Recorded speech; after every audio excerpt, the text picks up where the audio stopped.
నమస్తే, మీ కాకునూరి. తర్పణం అంటే ఏమిటి, ఎందుకు చేయాలి, ఎప్పుడు చేయాలి, ఎలా చేయాలి, చేయకపోతే ఏమవుతుంది?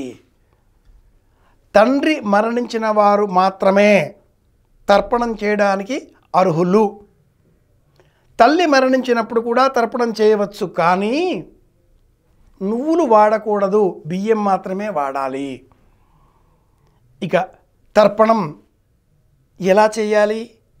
అరచేతిలోనే అన్నీ ఉన్నాయి అంటుంది వేదం.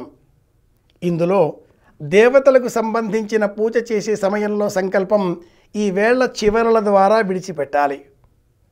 అలాగే ఋషులకు సంబంధించిన నీరు విడిచిపెట్టే సమయంలో ఇలా 4 చేతి వేళ్ల దిగువన ఋషి తర్పణం ఇలా విడిచిపెట్టాలి. అత్ర బ్రహ్మాదయో దేవాః ఇలా విడిచిపెట్టాలి. ఈ రెండు కాకుండా మనకు దేహానికి సంబంధించి ఆరోగ్యం పెంచుకునే నిమిత్తమై తీసుకునేటటువంటి తీర్థం ఈ జీవన రేఖ ద్వారా ఇలా తీసుకోవాలి. దిగువ భాగం నుంచి కంకణ రేఖలు అని చెబుతాయి శకున శాస్త్రాలు, సాముద్రిక జ్యోతిష ఫలాలు.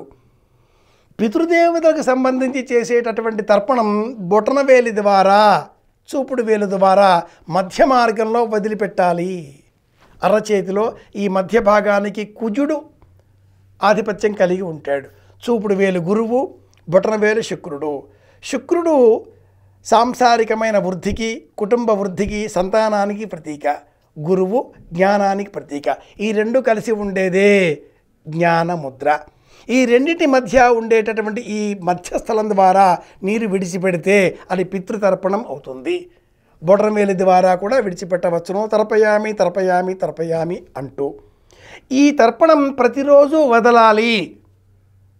ఓపిక లేని వారు అమావాస్యలలో తర్పణం చేస్తారు. అలాగే 96 రోజులలో తప్పనిసరిగా తర్పణం చేయాలి అంటుంది శాస్త్రం. ఈ 96 రోజులు 12 అమావాస్యలు, 12 వ్యతిపాతలు, 16 పితృపక్షపు రోజులు, ఇలా అనేకం ఉండగా ఈ 96 రోజులో తప్పనిసరి అయినటువంటి రోజు మకర సంక్రమణం ఉన్న రోజు, అంటే సంక్రాంతి రోజు. ఎప్పుడూ చేయకపోయినా సంక్రమణం ఉన్న రోజు, మకర సంక్రాంతి రోజు తప్పనిసరిగా గతించిన తల్లి, తండ్రి, పితరులను తలుచుకొని నువ్వులు నీళ్ళు విడిచిపెట్టాలి. ధన్యవాదాలు చెప్పడమే తర్పయామి తర్పయామి తర్పయామి అని పలకడం.